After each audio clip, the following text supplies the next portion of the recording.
Okay, welcome everybody.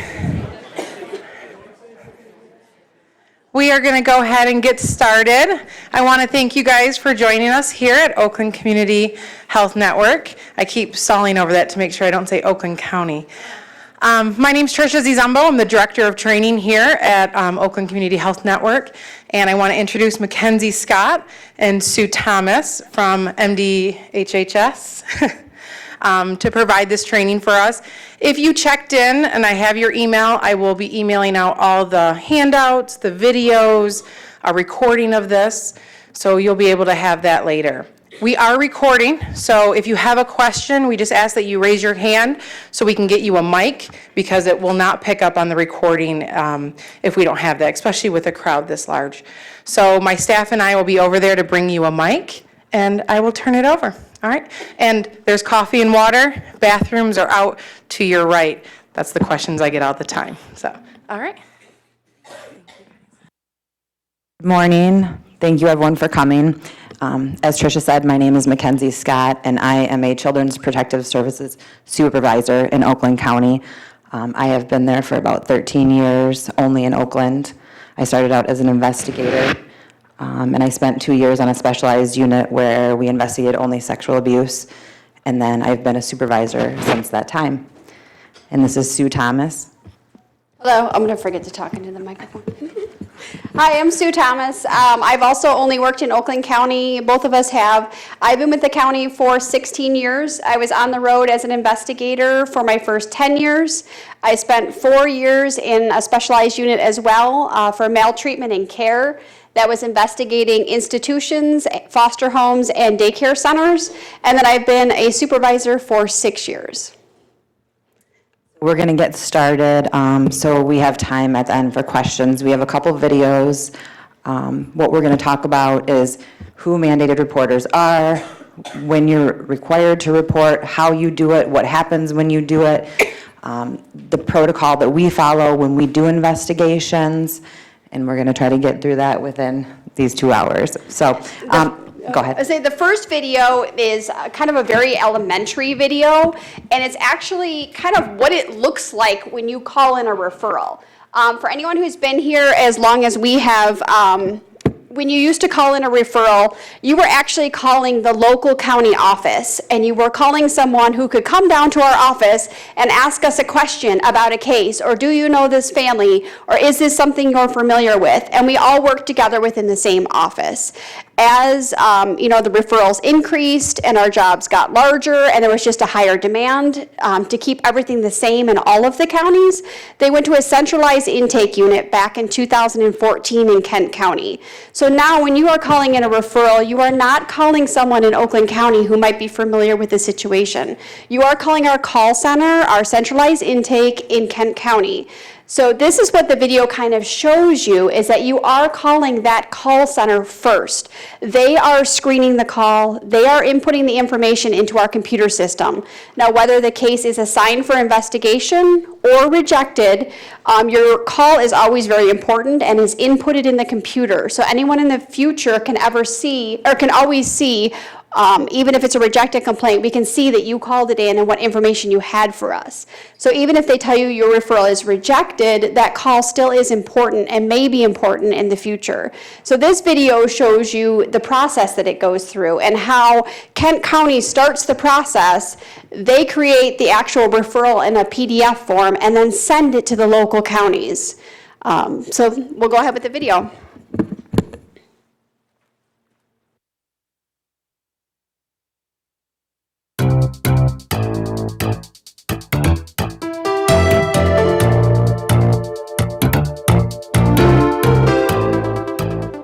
All children have the right to grow and develop without the threat of abuse or neglect, and the professionals that are identified as mandated reporters help keep children safe from harm. So what does it mean to be a mandated reporter? Well, during the course of this short presentation, we'll be looking at what it means to be a mandated reporter, what to do if you suspect abuse or neglect, and what you can expect to occur as a result of your reported concerns about a child's situation. Let's start with a brief overview of mandated reporters in the child protection law here in Michigan. What this means for you as mandated reporters is that if you see or hear something about the safety of a child that is concerning or troubling, then you're required to report your suspicions. Now, when we talk about the safety of a child, there are considerations to take into account, including any history you may have with a child, their age, and the circumstances surrounding your suspicions. So what are some of the things that might cause you to call and make a report of abuse or neglect? Abuse is the harm or threatened harm to a child's health or welfare that occurs through physical or mental injury or sexual abuse and exploitation by anyone responsible for their care. Abuse includes maltreatment, mental injury, physical injury, drug exposure, and sexual abuse, including exploitation and any sexual contact. Signs of abuse might include visible bruises or markings on the child or possible sudden change in their behavior toward you or others. Also, if a child tells you about an injury that might not be visible, or you overhear conversations where a child talks about being abused, injured, or a dangerous home situation, you need to report. Neglect is the failure to provide the child with food, clothing, or shelter necessary to sustain the life or health of the child. Neglect includes home conditions that threaten the health or safety of a child. No water or heat in the home, the child not being fed, poor hygiene, failure to seek medical care when needed, improper supervision, failure to protect the child, and abandonment. Signs of neglect might be things like extremely dirty clothes, lack of proper clothing for the season, or signs of hunger or thirst, chronic sleepiness, or other health concerns. Also, if you encounter a child in an unsafe living environment, this would be another reason to report what you've seen. These indicators in and of themselves might not be enough to warrant assigning a complaint for investigation, but you should still report your concerns. So, who's legally required to report suspected abuse or neglect? All professionals who work with children are legally required to report. This includes all medical or healthcare professionals, social workers, and counselors, all faculty and staff of any educational institutions or child care facilities, all members of the clergy, and anyone involved with faith-based organizations, along with all members of the law enforcement community. They are all mandated reporters. So if you're not included in one of these groups, you should still report any suspicions you might have. And if you encounter a situation while not in your professional capacity, you are still required to make a report. Because reporting is a requirement of the child protection law in Michigan, there are criminal and civil penalties for not reporting. A notification to the person in charge of a hospital, agency, or school does not relieve you of your obligation to report. Remember, your job is not to determine whether abuse or neglect actually happened. It's just to report any suspicions. Hi, Principal Bates. Got a minute? Sure, come in. Let me get right to it. I overheard one of the students in my classroom talking to some of the other kids about being slapped around by his mom's boyfriend. And I'm sort of torn as to what, if anything, I should do. Have you seen any marks or bruises on the student that would confirm that? No, not really, but he's not the kind of kid who would make something up like this. I'm thinking of calling this into protective services, but I've never made a PS referral before. Shelley, as a teacher and a mandated reporter, you're required to call this in as soon as possible. We also need to get a copy of the written report for our files. Sometimes the evidence you receive is very definitive whether to call protective services with your suspicions. And sometimes, like we just heard, it's not as clear, and you might not really be sure how to proceed. It is always best to err on the side of caution and call in anything you might suspect and let the trained staff of child welfare professionals look into it. Also, remember to follow your organization's formal procedure for reporting suspected abuse and neglect. So, what happens when you call Michigan's centralized intake number to report suspected abuse and neglect? Your call is answered by staff who will ask for basic information about the child, their name, address, school, birth date, parents' names, siblings, phone numbers, and any other additional information that might be helpful in making a determination. The more detailed information you provide, the better. And remember to refer to verbal and nonverbal cues when describing the specific details about what happened. They'll also want to know if the child has any disabilities or if they're afraid to go home, if there's an immediate risk of severe danger or harm for the child, and if there are any visible bruises or marks, or if immediate medical care is required. If you don't have all the information, you should still call in your concerns.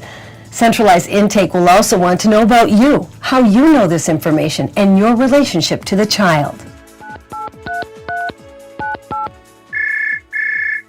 Michigan Centralized Intake Line, this is David. Are you calling to report abuse or neglect of a child or an adult?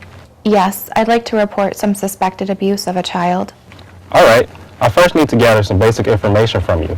First of all, what is the child's name and date of birth?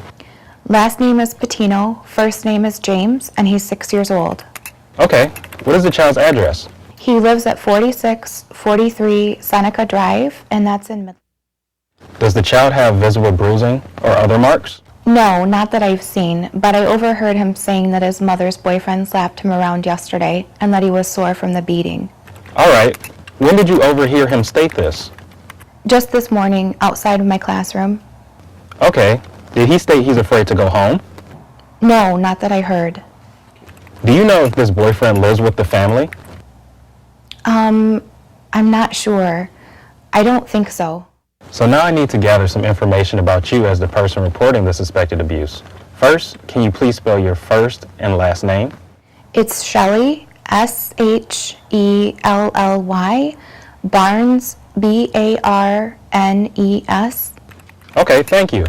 You said you overheard this at school? What school, please? I work at Horizon Elementary, and So when you call into Centralized Intake to report suspected abuse or neglect, you'll be asked some questions about the child and their family, the situation you have firsthand knowledge of, and some information about you, the reporter. All this information will go into a database that will check to see if this child has had previous reports of abuse or neglect. And depending on the information you've provided, a determination will be made about whether a formal investigation should be started. That investigation will be handled by child welfare staff in your community. Another part of reporting abuse or neglect is completing and submitting a DHS 3200 report of actual or suspected child abuse or neglect, which asks for the same information you provided during your call to Centralized Intake. This form must be submitted within 72 hours of your call and can be mailed, faxed, or emailed. Another thing you'll receive after your call to Centralized Intake is an intake ID number as a reference for this particular report of abuse or neglect. You'll need to include this intake ID number on the 3200 form that you'll be submitting, and all future correspondence will reference this number. And after there's been a determination, you'll receive a letter from DHS that will inform you about the outcome of your call. One final thing, as a mandated reporter, just telling your supervisor about suspected abuse or neglect is not the same as making a report on your own. You must call and make a report. So what happens once you've reported your suspicions about a child? There are three outcomes. The report could be assigned, it could be rejected, or it could be transferred. All reports are evaluated by the Centralized Intake staff who took your information, and then your report is reviewed with a supervisor. It's this supervisor who makes the determination whether to assign, reject, or transfer the report. If it's assigned for field investigation, then the file is electronically transferred to a local child welfare manager who will assign the case to a local investigator, and if warranted, the Centralized Intake supervisor may call the local office to alert them to a situation that needs immediate attention. Next, there are many different reasons that a complaint may be rejected. Some may be because the information is second or third hand. There already may be an open investigation. It might not rise to the threshold for investigation, or it could be that the parents have different ideas or cultural practices about discipline, cleanliness, or parenting standards. Unless these factors directly impact child safety, they may not be assigned for investigation. All of these reports are tracked, and the information is kept in our database, so if multiple reports about a child or family come from various sources, Centralized Intake will look at patterns or trends and make a determination about whether or not a case should be assigned. A report may be transferred to law enforcement if the report is about a person who doesn't directly care for the child, or to another entity, like a Native American tribe if the case involved families living on a reservation. Whatever the outcome of the report, you'll be informed with a letter from DHS, and if the case is assigned, you'll receive a call from the investigating worker to gather additional first-hand information. It's also important to know that the investigator will not reveal your identity to the family. This confidentiality is part of Michigan's child welfare law. Some mandated reporters are surprised at how thorough the questions are that they receive when reporting. The average call takes about 15 minutes, so be prepared when calling. Finally, let's take a moment to review what we've covered today. Remember, as a mandated reporter, you're legally required to report any suspicions you have about a child's well-being to Michigan's centralized intake line. If you have suspicions about a child being abused, which include maltreatment, physical or mental injury, drug exposure, or sexual abuse, you must call. Neglect includes the failure to provide food, clothing, or shelter to a child, and can include things like home conditions that threaten the health or safety of a child, no water or heat in the home, not feeding a child, poor hygiene, failure to seek medical care, and abandonment. Michigan Central Intake Line is the clearinghouse for reporting all abuse and neglect. When you call, you'll be asked to supply detailed information like the child's name, address, school, birth date, and other relevant information. So the person with first-hand information should be the one calling. You'll also be asked about yourself and your relationship with the child. You'll also need to complete and submit a DHS 3200 form, which covers the same information you supplied during your call. There are 3 outcomes from your call to centralized intake. The report is evaluated by child welfare professionals and their supervisors and is assigned, rejected, or transferred. Assigned calls are sent to the DHS local office for investigation. Rejected calls are still tracked, but no investigation is started. And transferred calls are sent along to law enforcement or others for investigation. Wherever the outcome of your report, you'll be informed of that outcome with a letter from DHS. And remember, you may receive a call from the local investigator for additional information about your referral. Thank you for helping to keep Michigan's children safe from harm by making timely, accurate, thoughtful referrals to centralized intake. You are a vital link in this essential service. Okay, the video kind of gives you more of an elementary layout of what it's like to call centralized intake and what actually happens when you call. So what we're going to do next is do kind of a little PowerPoint presentation where we're going to go into a little bit more detail about the importance of what information to have when you're calling, what times we need you to call so that we can get out there in a timely manner, those type of things.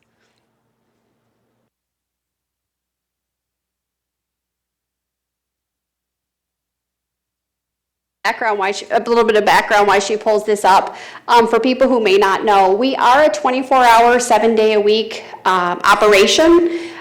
We are open 8 to 5 as a normal staffing. We have about 100 Children's Protective Services investigators and 20 supervisors. All of those workers and supervisors are available during that time frame. After 5 p.m., we have 1 supervisor and now 4 Children's Protective Services investigators that are manning the entire county. So that is why we are going to be stressing in the PowerPoint presentation that it's so important to be calling in this information with as much information as possible as soon as possible so that we can get workers out. Because as you can tell, there's a huge difference between before 5 o'clock and after 5 o'clock.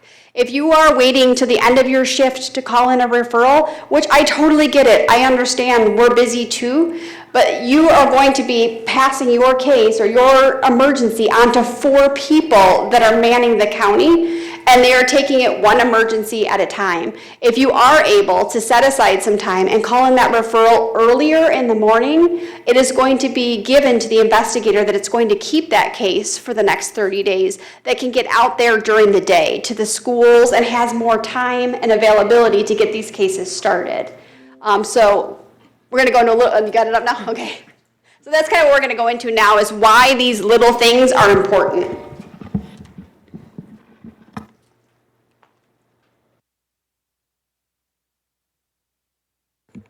This is pretty much everything that Sue just went over, understanding Knowing the child protection law, which we did pass out or had some up at the desk, and if you want to reach out to Tricia, we can always send her some more. All the child protection law, the mandated reporter information, the hotline information in the 3200s, I'm going to separate, are also available on michigan.gov. I have to do just one line. Okay. Of that, because they're picking up feedback from me.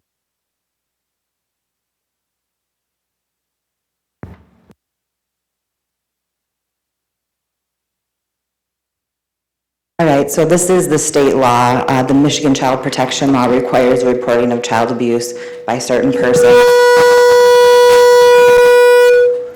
which are mandated reporters. So a lot of this is just repetitive from the first video.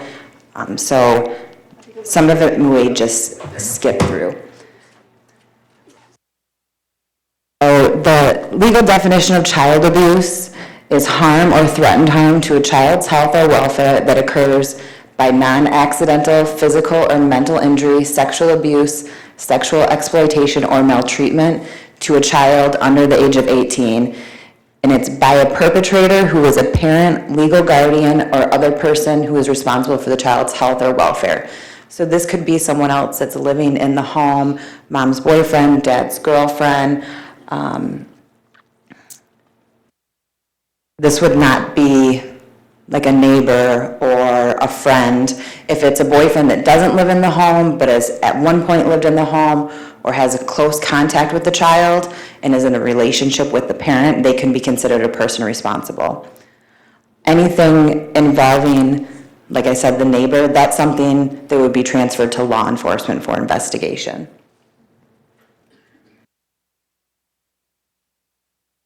And this was already discussed in the previous video. You don't need evidence to report, you just need a reasonable suspicion. We ask that you don't try to investigate on your own, just because we don't want to be repeatedly asking the child the same questions or there to be any sort of coaching, which wouldn't, be done on purpose, but it can happen. So we just ask that if they report something, you ask basic questions, when it happened, if there's any injuries, who the perpetrator was, and then report it. And like Sue mentioned, we are open 24/7, but at the same time, we have a smaller staff on call, and I understand everyone's busy during the day, you don't have a lot of time, but when complaints are called in after 5 o'clock, or if they're called in at 3:30 or 4 o'clock, they're being put in the system. CI is putting the information in, they're running the background check, so we're not getting those sent to us for an hour or two, and then we're getting a referral at 5 o'clock that the child is afraid to go home. And school was, they got out of school at 2 o'clock. Or the child has a significant injury, and so then we're going out to the house and trying to make a safety plan with the parents, whereas we may be able to get more information from the child first at the school. So we do ask that, and it's required by the child protection law, that if you are aware of abuse or neglect, you're mandated to report it immediately. So for teachers, if that means just having someone else cover your classroom for a little bit, and we'll talk about the mandated portal in a few minutes, and that is an easier way to get the information to centralized intake, where you can just sign in and you can have your own account, and then anytime you need to file a report, so you don't have to wait in the queue, because I know sometimes that can be frustrating because you're on hold, sometimes for an hour or more.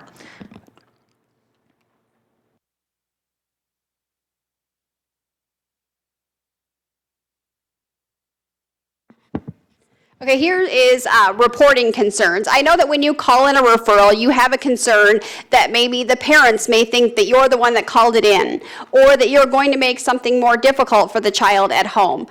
We understand all of those concerns, and we do our best when we're talking to these families not to give away the referral source. We don't ever give the name of the referral source. And we try to be as kind and understanding with the children and the families as possible, so that there's minimal trauma trauma, or if we feel the child may get in trouble for something like this, we try to take precautionary measures. So, like you see up here, we know you have concerns with calling these referrals in, but we do try to take precautionary measures to ensure the safety of the child. So your reporting obligations are to make a verbal report to Children's Protective Services through our hotline or our new mandated reporter portal. And we're going to go over that at the end. That is something new, that we have a portal, like Mackenzie said, that you can log in. So you are required to either go through the portal or call it in. You cannot just fax it over. And then after you have called it in, within 72 hours, you do have to fax over the paper 3200. That is where you write or type your concerns down in writing, and then that's also given to the investigator. That's just so your details and your notes can be in writing. If there's anyone here, possibly not from like law enforcement or a medical background, who has some documentation that they need to give us, you would send that over with your 3200 so it can be given to the investigator. And just a reminder, like the video said, it is your job to call in the referral. Sometimes teachers are under the misunderstanding that if they go to the principal or you go to your supervisor and report that information, that that's all you need to do, and that is not accurate. It is your responsibility, regardless of what a principal, a supervisor, or a manager tell you. If you feel a child is being abused or neglected, you must call that referral in, regardless of what you are told. And there are state laws with regards to mandated reporters, and there are penalties. Have we seen it happen? Yes. It's rare, but it has happened. We had a child sexual assault case back several years ago where a child was reporting the information to a teacher. The teacher did not call it in right away, and it led to continued sexual assault of a child, and that teacher was charged with a crime. It doesn't happen very often, but for the protection of children, there is a state law. So just remember that it is your job to call it in, even if you feel it might be rejected. Like I said earlier, that information will be kept in our database system, and if that family comes back around, say another month or two later, we'll be able to read your referral, and we might need to call you back and say, okay, so what happened back in May? Can you let us know that? So just please remember that it's very important for you to call. And like I said earlier when I was cut off by the microphone problem, the 3200s, the portal, any questions you might have in the child protection law are all available online at michigan.gov. So if you go to michigan.gov and search mandated reporter, there will be the handout from this that we're going to be emailing you from this presentation, as well as the video and any other important information you might need, and a blank copy of the 3200 you can type on.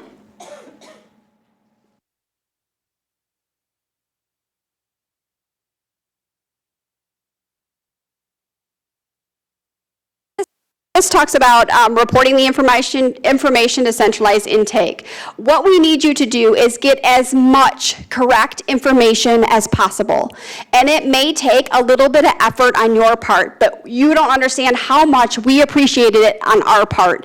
If we get this referral at 4 o'clock after school is out, all we have is what you told us. So if you're typing into the portal that Johnny feels that he was, Johnny feels he might be injured when gets home, or Johnny is afraid of his stepdad, but we don't have addresses or phone numbers. We don't have much to go on. So we ask that you gather as much information as possible on the who, what, when, where, and why, and contact information. If you have an emergency card in your folders, or if you have emergency contact people in your systems, we ask that you pull that information. If there are husbands' phone numbers in somebody's medical files, if there are emergency contacts, please gather all of that information. Dates of birth, names, telephone numbers, schools, providers that they may be working with. Please gather all of that information before calling this referral in. The more information we have to go on, the better investigation that we can do, and the quicker we can respond to these children. When our referrals come in, they have different response times. Some referrals we have to respond immediately. Some are within 12 hours, and some are, they're immediate 12 1224s, which are, we have to make contact with someone within 12 hours and then see the child within 24, or 2472s, which means we start the investigation within 24 hours and see the children within 72. So we have timeframes to meet, and we want to find these kids. So please gather that information and give it to centralized intake so that we can have it. Especially after hours, we need you to leave phone numbers that we can contact you at after hours. If you are leaving your office number and you are calling us at 3:30 and we are trying to desperately find this injured child at 5 o'clock, we're not going to be able to get into contact with you to have a conversation with you. So please leave good contact information, cell phone numbers, where we can reach you.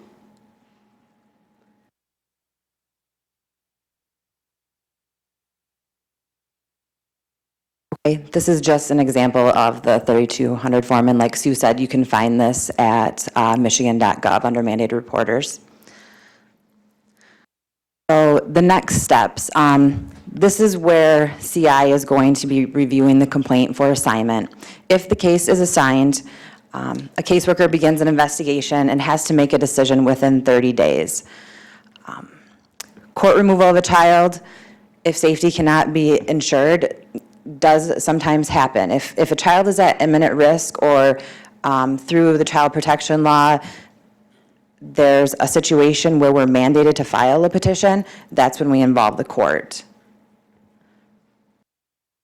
Again, we try very, very hard to stress to our workers the importance of not revealing the source. But like Sue said, when you're the only person that sees the child that day and you're reporting something after maybe you had a session with them, it's likely the parent may know that you called it in or are assuming you called it in, but we don't reveal that information. We tell them by law we cannot reveal that.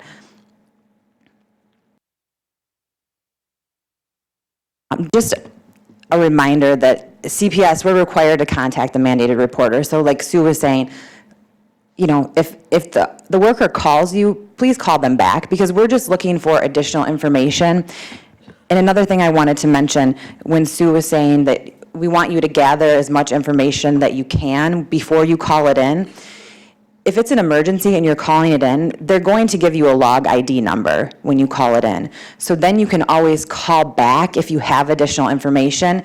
And I believe you can press a button saying that you're calling about an already reported case. You can give them the log number and you can ask them to add it. And usually they send an email to the supervisor and the worker giving us that updated information, so that's very helpful. If the case is assigned and investigated, you will receive a letter from the county office letting you know if there is or is not a preponderance of evidence. Child abuse and neglect, the video talked a little bit about this, but physical abuse, sexual abuse, mental injury, neglect, maltreatment. So there's some photos that may be disturbing, just FYI. Recognizing physical abuse. Physical abuse is non-accidental injury. So there may be bruises or burns or broken bones, unexplained injuries or illness. It's understandable when you have a 2 or a 3-year-old and they're just covered in bruises, on their shins and their knees and things like that. But obviously if you're seeing things like handprints or, I can't tell you how many cases I've seen where, the child has just a full-on handprint on their face, on their bottom. But you should always be asking the child if they're reporting physical abuse, if they have injuries, if you can see them, by them pulling their shirt up. But obviously, if it's something that you can't see, you always want to let centralized intake know that. If they're saying that they do have injuries, that changes the priority response. It's going to make that an immediate case for us, so we can assess the injuries, get the child in for a medical, etc. So slap marks, grab marks, knuckle marks, injuries to the ears and the scalp are common. Parents pulling the ears, smacking them in the head. Example of a grab mark. Loop marks from a belt or an extension cord, chains. These are very common. Parents often use belts as discipline, and they don't feel that using a belt to discipline their child is abuse. So this is very common. Not usually to that extent. Female genital mutilation is intentional cutting of the female genitalia without a medical need, and I'm sure that you know that we've had cases recently. So this occurs due to cultural and non-religious practices, and so we will coordinate with medical professionals as well as law enforcement to handle these cases. Indicators of sexual abuse. Sexual abuse is any intentional touching or contact that can be reasonably construed as being for the purposes of arousal or gratification, or by any other improper purpose by the perpetrator. Sexual penetration, accosting, soliciting, or enticing to commit or attempt to commit any act of sexual contact or penetration, including prostitution. Indicators would be physical evidence, continued running away from the home, any sexually transmitted diseases, and any child that's under the age of 12, you are required to report to CPS if a child has a venereal disease. Secretive behavior, acting isolated, sexually acting out, or if they're actually self-reporting the sexual abuse.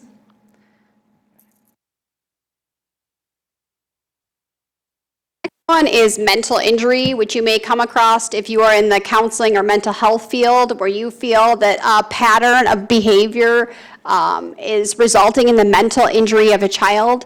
That is something you need to call in. It's also something that when we get these referrals, we really like to have conversations with the therapists, the clinicians about mental injury. We may be calling you and saying, you know, as a result of your sessions or what you've seen, do you feel that the parent or caretaker's behavior rises to the level of mental injury to the child? These are sometimes a little bit harder to make a decision on, but if you suspect that this is going on, please call it in.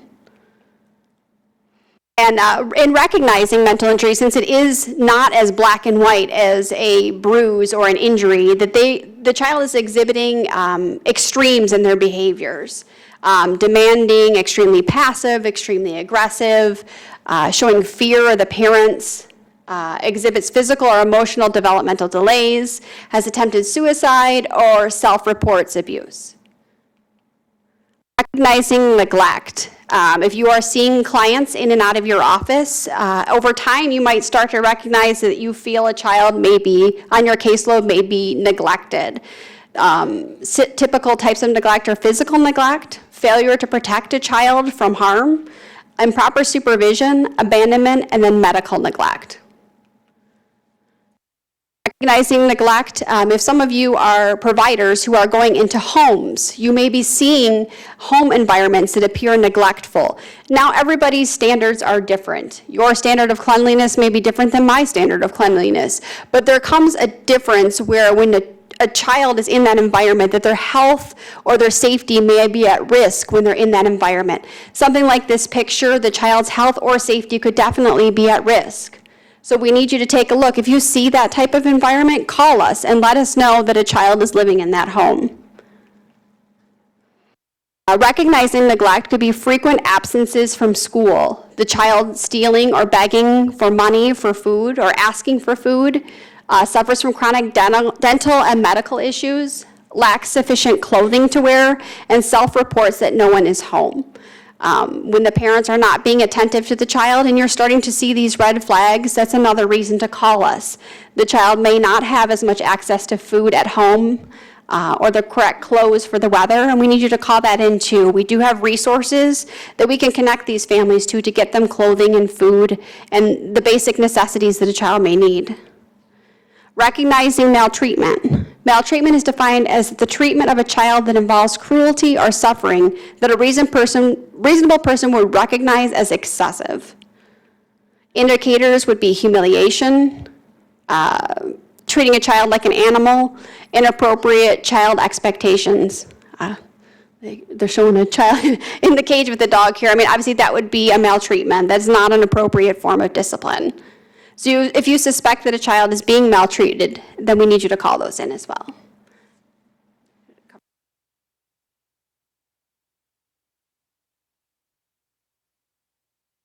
Okay, substance abuse concerns is when a parent or a caregiver is using or abusing legal or illegal substances.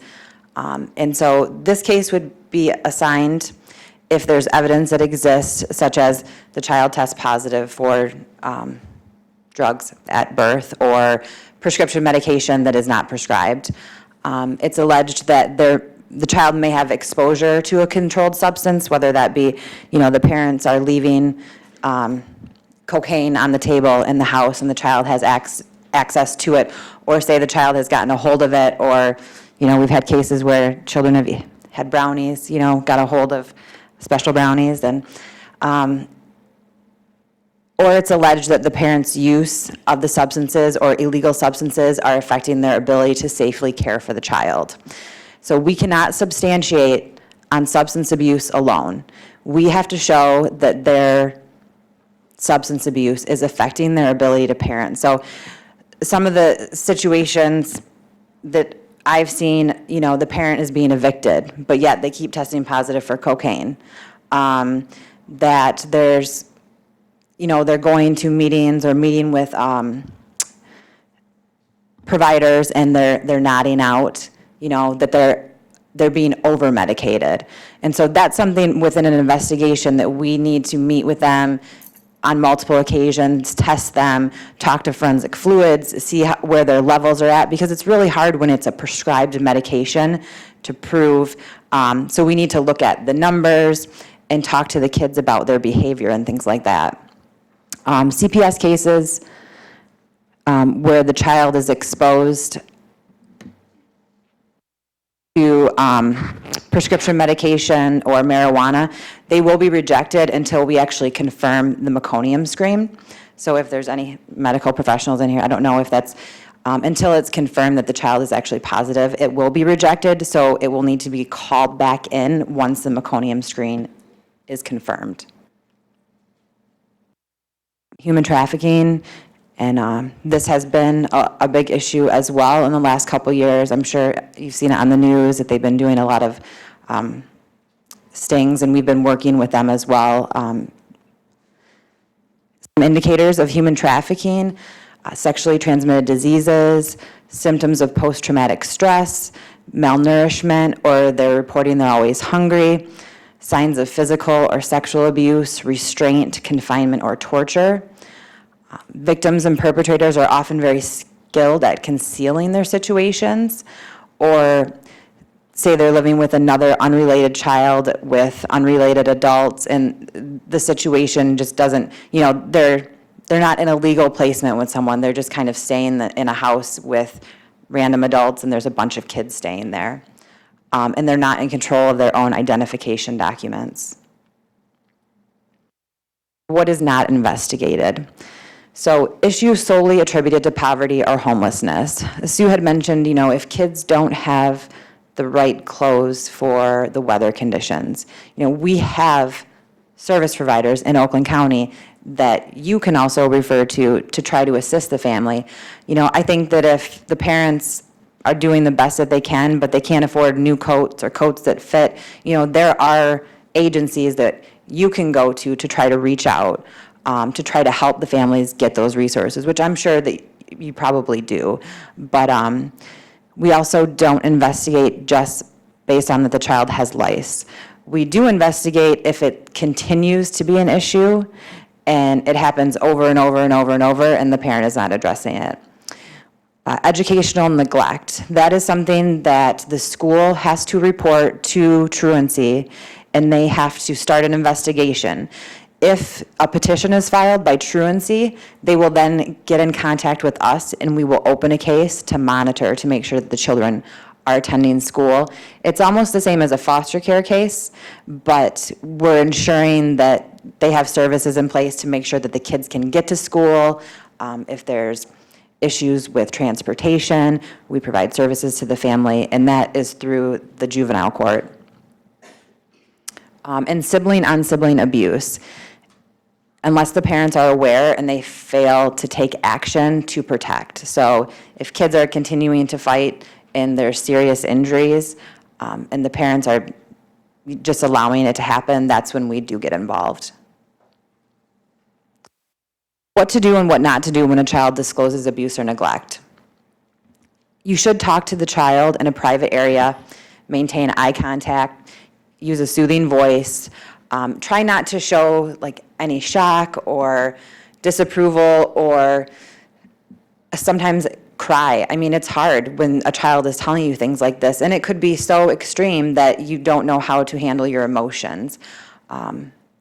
Ask open-ended questions, how and what, and after speaking with them, take notes about the conversation. But like we said before, we also don't want a full interview being done before it gets to us, because that's our investigator's job. Just try to get as much information as you can with as little contact as, I know it seems hard, but it's, just ask the questions of when, where, who did it, and why did this happen? And again, are there any injuries? Do you feel safe going home?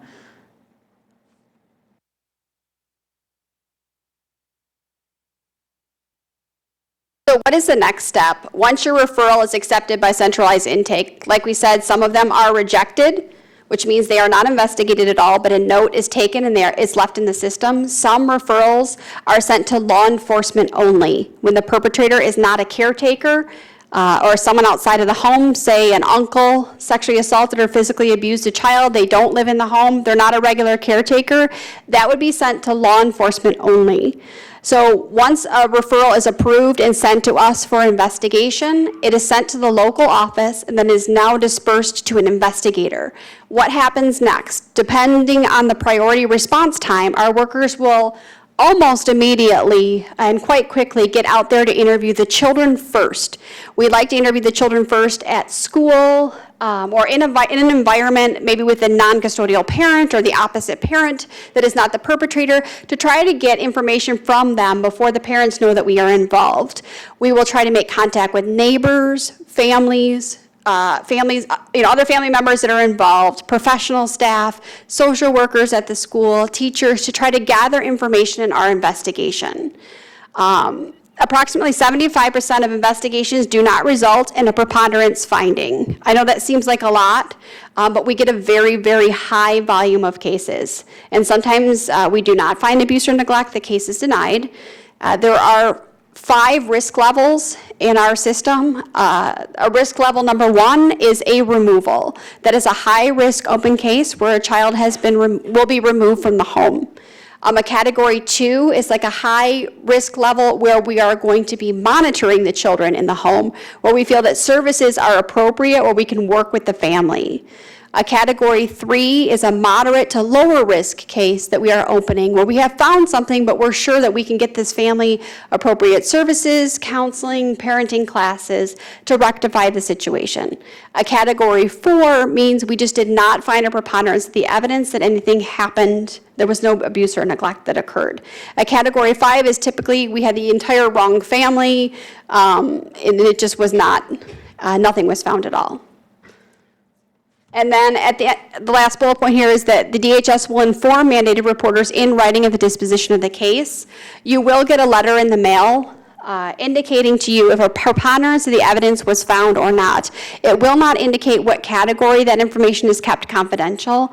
You will not be told, what services are being offered or what is the status of the case, but you will be informed whether a preponderance of the evidence was found or not, so if it was opened or not. Yeah, I guess to explain what preponderance of the evidence means is we have to have more than a 50%, like a little over a 50% likelihood that this abuse or neglect occurred. So there's a preponderance of the evidence, and then there's, what's the next one? Yeah, beyond a reasonable doubt, which is like 75%. But preponderance of the evidence is 50%. That's what we need to conclude in our investigation, that there's a preponderance of the evidence, that there's more than a 50% chance that this abuse or neglect occurred in the home. I mean, sometimes it is hard. You are making hard calls. You are having a parent tell you that they didn't do it, and then there's clearly a mark on the child. So we need 50% that we believe that we put the evidence together that this abuse or neglect occurred. And then here's the categories. Sorry, I didn't realize it was the next slide. But you can see here that a category 1 was court. Category 2 is the high risk with services. Category 3 is the lower moderate risk. Category 4 is we still refer them out to community services, but the case was denied. And then 5 is just we had the wrong family or absolutely nothing was found. This is prevention. We do not have a prevention unit through Children's Protective Services anymore. We used to. We lost funding probably 6 years ago for our prevention unit. But our workers do try very hard to refer our families out to other community resources that can help them and prevent them from coming back to our agency. And we ask that you do the best that you can with that as well. If you see a family in need of something and you have a resource, that you give that to them to prevent them from coming back.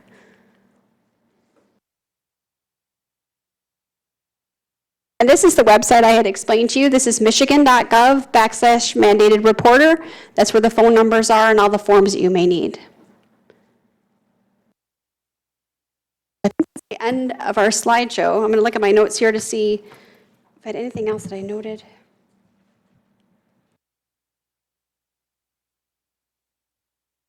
You guys have questions for us. I know this is a complicated process. Know that not one case is the same. We are making decisions on different types of cases all throughout the day. So to compare two cases, we never can, compare two cases as the same. Every case comes in different, and that's why it's so important that we talk to you about what you're calling into us. I guess there's a microphone that someone's going to be coming around with, so just raise your hand high. Okay. Okay, quick question. What does the legalization of marijuana, what impact will that have on your operation?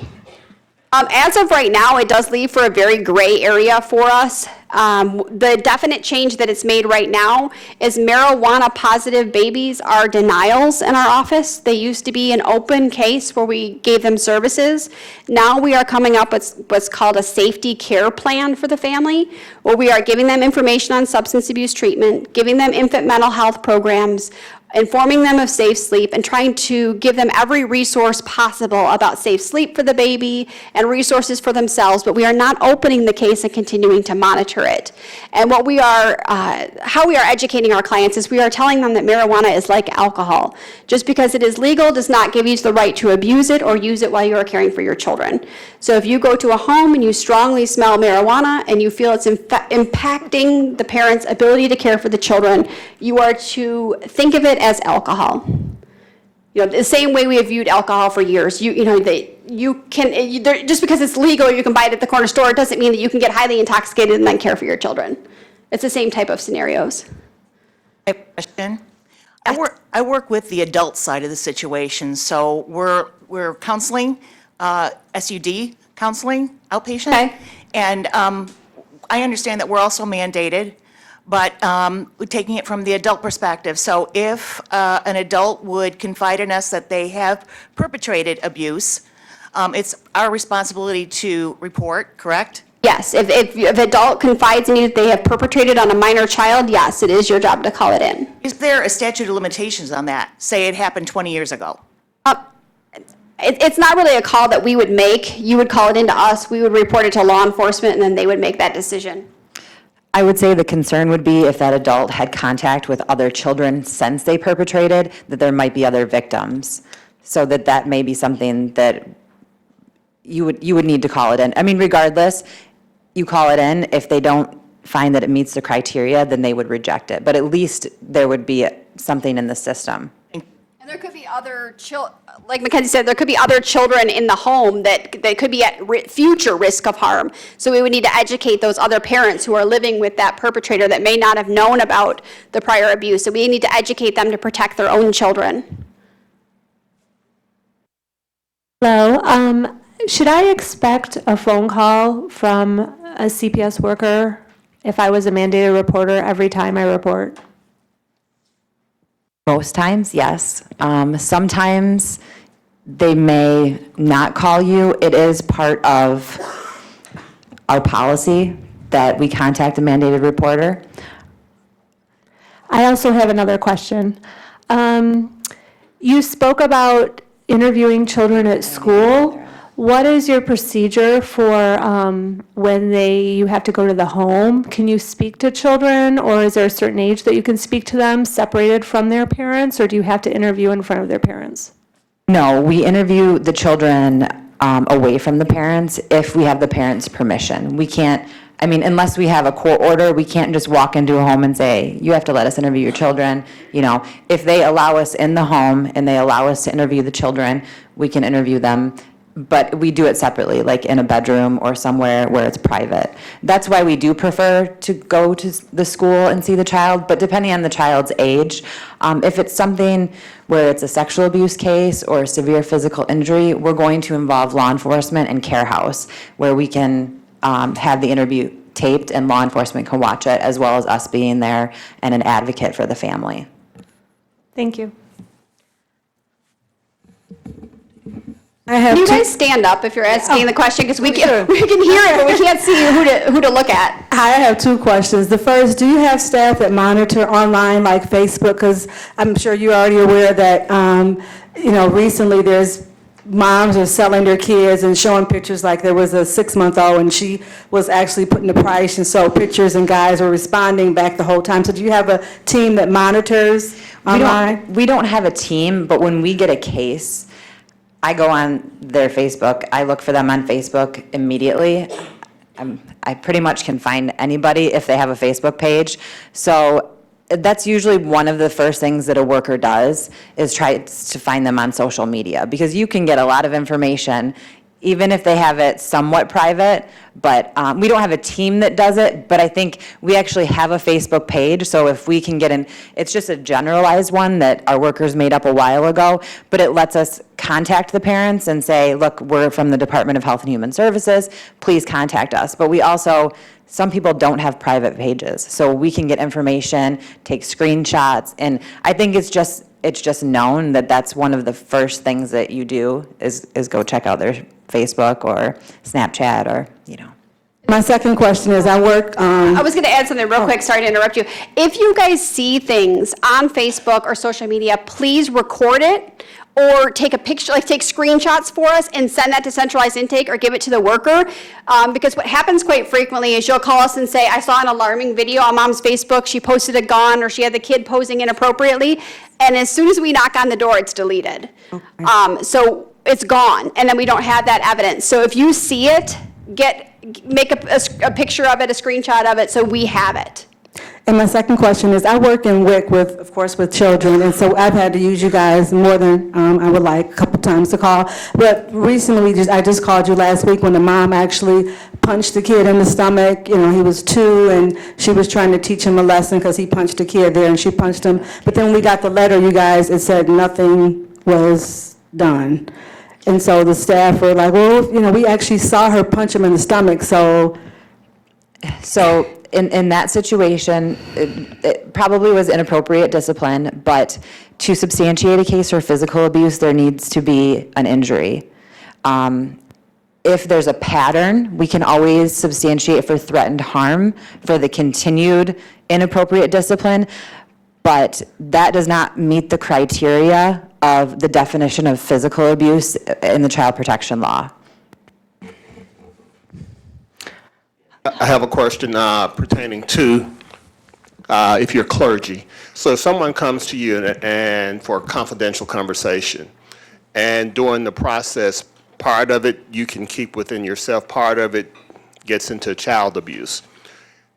At what point, there's a tipping point, so they can't really come to clergy completely confidential. You are mandated to report it. So we had a situation where a parent actually reported it to the entire church, stood up, and nobody reported it. It was actually some relative in another state found out about it, and they're the one that reported. It was sexual abuse too. So, but not one person. Yeah, so you are required to report it. And you also have to keep in mind that although you want to keep that information confidential and you want to help them move past it, it doesn't mean there isn't more victims. I mean, typically what people are telling you are the tip of their iceberg. And that's why it's so important to report that, so we can look for potential other victims or other children who are at risk of harm in that household.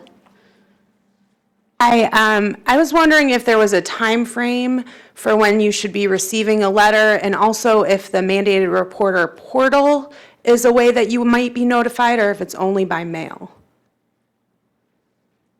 If But I just signed into the portal, and I believe that you are notified on there. And It's quite new for us. Right, yeah, it's quite new, and it has increased our volume quite a bit as well, because it makes it so much easier. But I didn't completely look at everything, but I did see that you can see like all of the calls that you've made before in the past. And we have a short video that's gonna explain how you sign up for it and how, you give the information at the end of this. So that might answer that question. If you were notified by mail, is there a time frame? The investigation has to be completed within 30 days. So usually it's sent out at that point once the supervisor approves it. We have 14 days to approve it. Sometimes we have cases that may go over because law enforcement is involved and we have to do extensions, or we're working with other counties on serious cases, like serious physical abuse and sexual abuse. Those tend to extend. So within that 45 days, you should be getting something. Sorry, last question about children being left alone in the home. What is the policy for CPS as far as when to be concerned? There is no law saying what age a child has to be, but you have to look at the child themselves. I mean, yes, like 7, 8 is probably not appropriate. But if you're on the border of like an 11-year-old, a 10-year-old, do they know what to do in emergency? Do they have access to a phone? Are there developmental issues? I mean, are they able to go to the neighbor's house? Is there a safety plan? Those are the things that we look at, and we talk to kids when we go out and see them. We say, what do you do in emergency? Who would you call? Is there a landline? Do you have a cell phone? So it really just depends on the child. But I would say any child under the age of 10 is really kind of pushing it. Thank you. You're working with a woman who has children and she tells you that she's being abused by, like, a boyfriend in the home. Are we required to report that if those children are exposed to that, or only if we think that the children are being abused? Now, if there's domestic violence in the home and the children are witnessing it, that's improper supervision, because they could be injured if they get involved. I mean, the trauma that they're seeing. So yes, you are required to report it. What do you do when the child has 2 homes and one of them is out of state and that's where the suspected abuse is happening? We coordinate with that state. So we can do courtesy interviews in the state. They will go out. If it's an open case and the child goes back and forth, then we would coordinate with that other state. But we should still call here if that's where the child currently is? Yes, if the child is currently found in Oakland County, then that's when you would call it in. So that's, our jurisdiction is a little bit different than law enforcement. Our jurisdiction is where the child is at that moment. So if we have a child that lives in Wayne County that's at a hospital here, that's our child. Until that child's back in Wayne County, we are responsible, whereas law enforcement, their jurisdiction is where the incident occurred. So. I have a question. We work with kids that are young from birth to 6, and many of them have some severe developmental delays. Is it reportable if the parents do not follow up with things that would help their development? That's a gray area. So we've been having a lot of medical neglects being called in by non-medical professionals. So to determine medical neglect, it needs to be, I actually have a definition on my phone. We have to talk to a medical professional to say that it is something that severely is going to affect or impact the long-term health of the child. So if it's something, my suggestion would be to talk with the child's pediatrician and ask them if they feel that it's medical neglect before calling in saying that they're doing something that, if you're not sure that it's going to impact that child. But if it's something like speech, if it's something where they need physical therapy, then yes, I would call those things in. But it would be important if you coordinated with their doctor too, because when it comes in from a medical professional and they're saying that it's medical neglect, that's when we can substantiate it.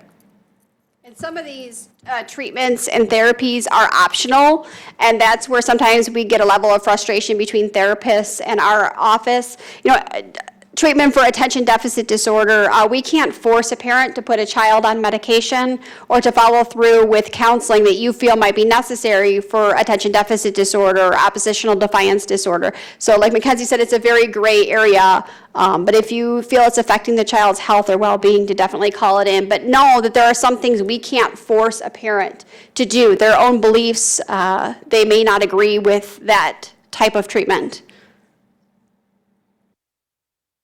Good morning. I have two questions. First, when, as mandate reporters, say we see something going on in our own family, you know, they're most likely family members cover up for one another when there's abuse and neglect going on. So would I need to reach out to other mandate reporters to report that in order to substantiate it? Because I may never know what family member will say, no, it didn't happen. I'll give you an example. My daughter was never abusive to my grandchildren, but she was neglective. I called Protective Services. Other family members got involved, said, nope, it didn't happen. It wasn't until my stepdaughter said, Mom, I'm going to step in, I'm going to file court papers to prove that it happened. That's how we were able to curve that situation to get my daughter the help she needs. So how would I go by if I see it in my family and I'm a mandate reporter? How am I going to substantiate that? Well, and, you know, we do see that often. So if you are calling it in, we are doing the investigation and trying to find, like Sue said, that preponderance of evidence. We have to have that 51% preponderance that the abuse or neglect is occurring. If we don't have that, we can't substantiate. If we have everyone saying this is not going on, if the kids are saying this is not going on, we can't prove it. Like, we need physical evidence, just like you would, law enforcement would need. And we understand that family members cover up for each other, and we may feel that this is going on. But without that evidence to back it up, then there's not much that we can do other than try to provide services to the family, and hope that someone else will step forward and report that it is a concern.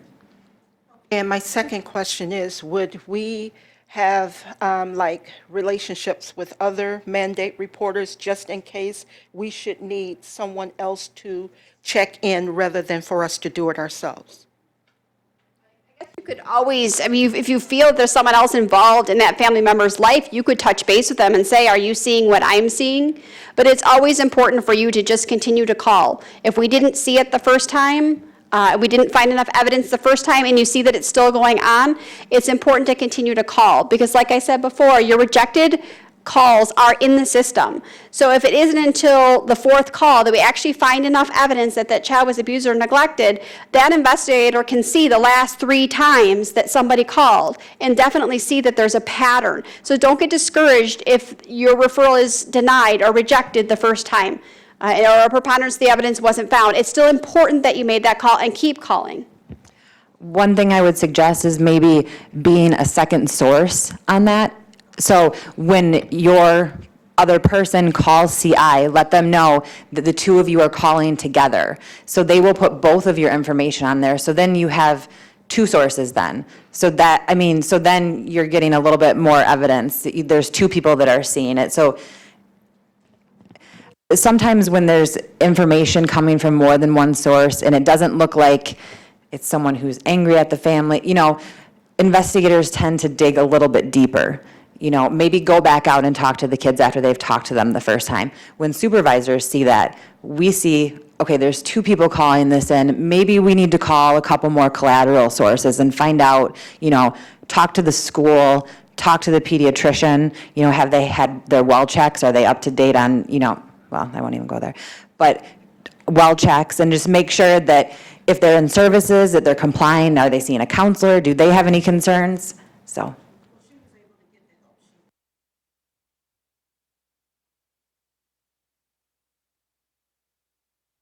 Good. Well, I'm glad she did. And sometimes we see that a lot of times in situations where we can't prove, but we can say, look, if this is going on, anyone can file for guardianship. I mean, anyone can walk into the courthouse. If you wanted to file for guardianship of my kids, you could. You just have to serve me. So, yes. I mean, I don't want you to, but Well, I say sometimes, maybe, I'll take that back, sometimes. So I work for a care house in the community outreach department, and we were doing this training for teachers, and there was a question that came up. So a teacher made a report to CPS, and she said that after she made the report, the parent, I guess, followed up, and the CPS worker or centralized intake read back verbatim what the report said. And I guess in the report, it was identifying information in that. So she asked, like, is there a certain way that they should write the report so people won't know that is them? You mean you're asking if how centralized intake writes it up? How the person that reports it should write it up, because it was identifying information that she wrote, because she wrote something like, it was in my 6-hour class that a student, so then when the parent followed up, she knew exactly what teacher reported it. So that's a concern that we see with the workers, with the way that they're reading the allegations. Okay. They need to be reading them as, it was reported that this occurred, you know, not identifying it's the teacher. And that's something I think that we're trying to really stress in our training. We have a lot of new workers, so when they're going through CWTI, I've seen a lot of new workers come in and they've been told that you read them the allegations. I mean, so what do? They read them the allegations verbatim. Yes. So, and we explain to them, once they get back from training, like, this is not, you can't identify, because I've seen it a lot. Yeah, and you can always, when they're calling it in, they can always, if you want to protect yourself, you can always just remind the intake operator, could you please word it this way so it doesn't appear obvious it happened in my classroom? Because we are all human and we are all receiving a very, very high volume of calls right now. So if you want to use a preventative measure yourself, you can remind teachers to just say, could you please word it that it happened at school and not use my classroom?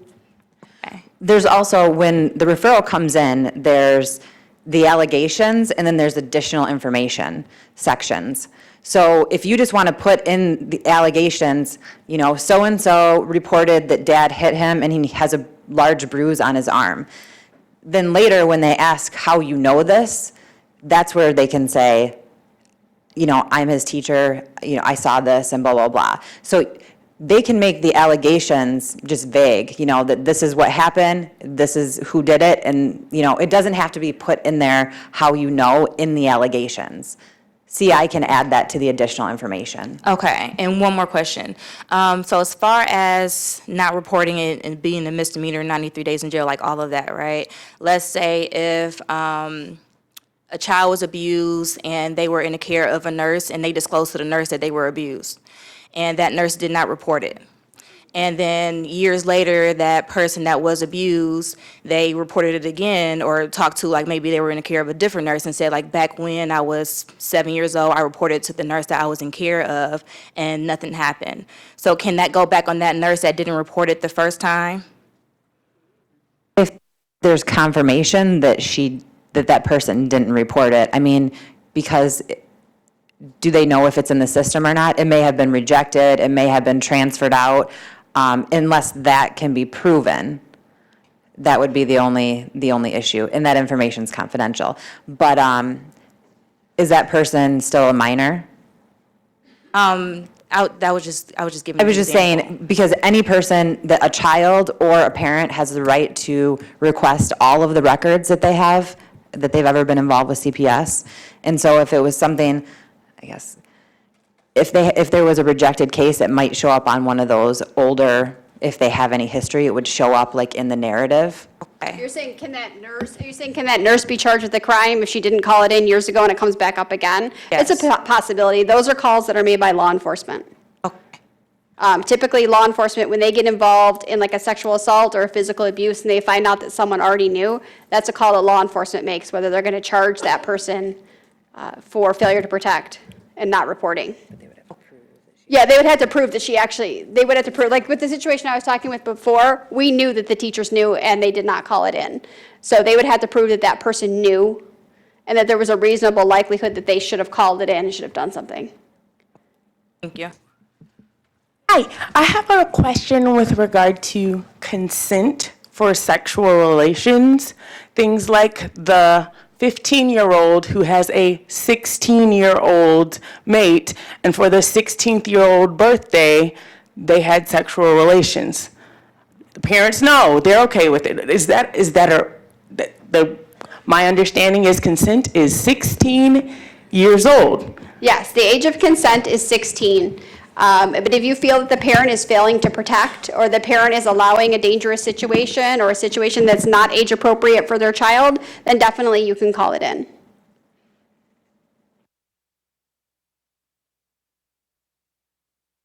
A lot of times those cases are also sent to law enforcement, and law enforcement will do a joint investigation and interview the children.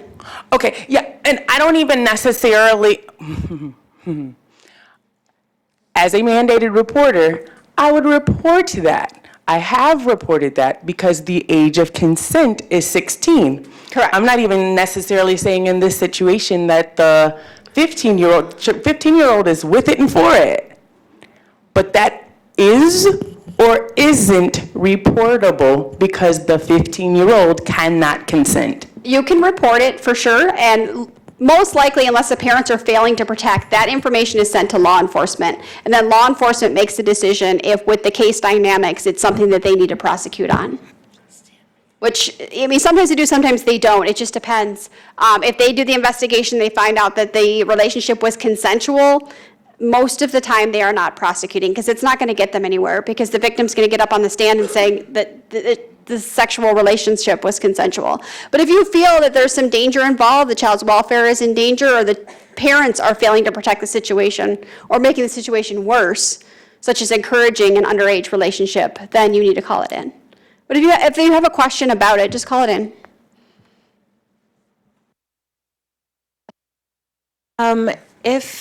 So I know if a person is 18 or under and the abuse has occurred to them, we call. If the person has now turned 18 and they are telling their therapist something that happened to them when they were younger, we report that as well? If there's other minor children in the home, yes, because we want to make sure that those kids are not at risk of harm. Okay, so because I had one of my staff call, the girl was 17 at the time, so she wasn't even 18 yet, but the therapist was telling the family, like, if she was 18 and she reported it, there would have been a different course of action, but because this parent had access to other kiddos, she needed to make sure she called regardless of that. Correct, yes. Okay, and then also, I can only imagine the stress that CPS workers are under and investigating. However, I also know that sometimes, like now I understand you guys said you have one supervisor, 4 staff.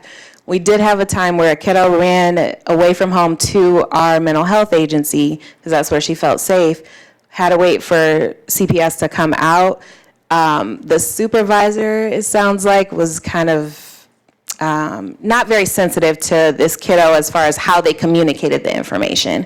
So is there a way that we can offer feedback or follow up on things if we're concerned about how the way things were communicated impacted the minor that we work with? I mean, do you have information on who the supervisor is?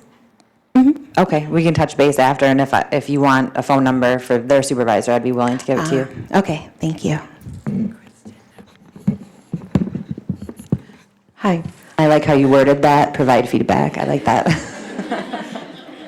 I serve a very low-risk population. I've only called Protective Services twice in the last 40 years, but I have developed a policy. I've developed a policy for our program that after I call the parent to let them know that I have done this.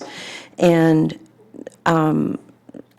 I just feel it's fair to them, to my people.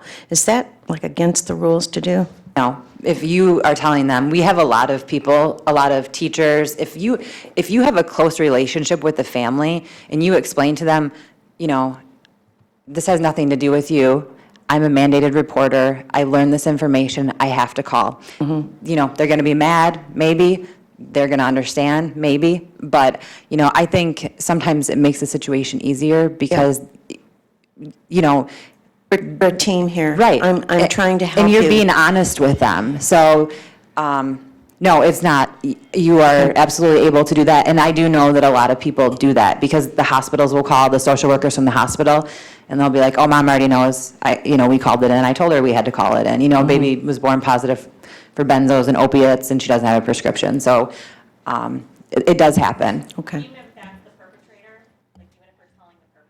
Yeah, it was the perpetrator that I called. Yep. I would just be cautious, though, for everyone else in the room. I would just be cautious to make sure you're taking into consideration what type of case it is. If you're a teacher or a mental health provider and that child, we're going to have access to that child in the next few hours without the parents around, that I would wait to say something to the parents until we can get out and talk to the child if it's a sensitive situation, if the child was injured or it's child sexual assault, so that the parents don't have an opportunity to come up to the school and pull the child out of school or talk to the child and scare the child before we speak to the child.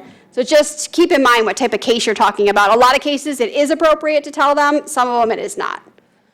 It's better to let us handle that part. I work in the mental health field with adults, but I have two questions. Are we required by law to tell our clients that we have made a report if they call and ask us? Because sometimes we make the report, sometimes they'll call me like, did you do this? No.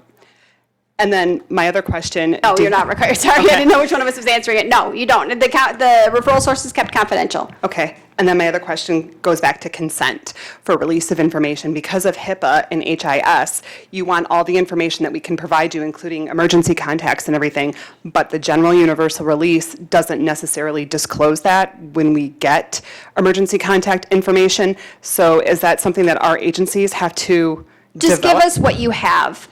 Give us what you can give us. If you have alternate phone numbers for parents, if you have been in communication with the grandmother, give us that. But if your agency doesn't allow it, then we understand that. Okay, so that would be an agency policy, not necessarily, because I'm just concerned that emergency contacts will be contacted, and it's like, wait a minute, we didn't have a release, so that's a violation of HIPAA for us. We're just asking that you give us what you can give us. Like with schools, parents fill out emergency forms. We have access to those. We have access to everything at a school. So you take your individual agency into consideration and just give us everything that you can. We can always get a release later after working with the family to get that information. But I think this is more, we're getting cases where none of the phone numbers work, especially with the portal. They're not putting where the kid goes to school. One of the really important things when you're filling that out is where the child is currently, because again, that goes back to jurisdiction. If the child is not in our county, it's emergency. If the child is with the perpetrator, but that just, it makes it so much easier for us to be able to locate the child if we know where the child is at. Then we're going to take a couple more questions. We're going to take a couple more questions and then do the portal video. And then if we have time at the end, we'll answer a few more as well. Probably have touched on this already, but I just need this for clarity. Because I understand that I'm a mandated reporter, I'm a social worker. At the same time, when you're working for an agency, there's protocols that you have to follow within your agency.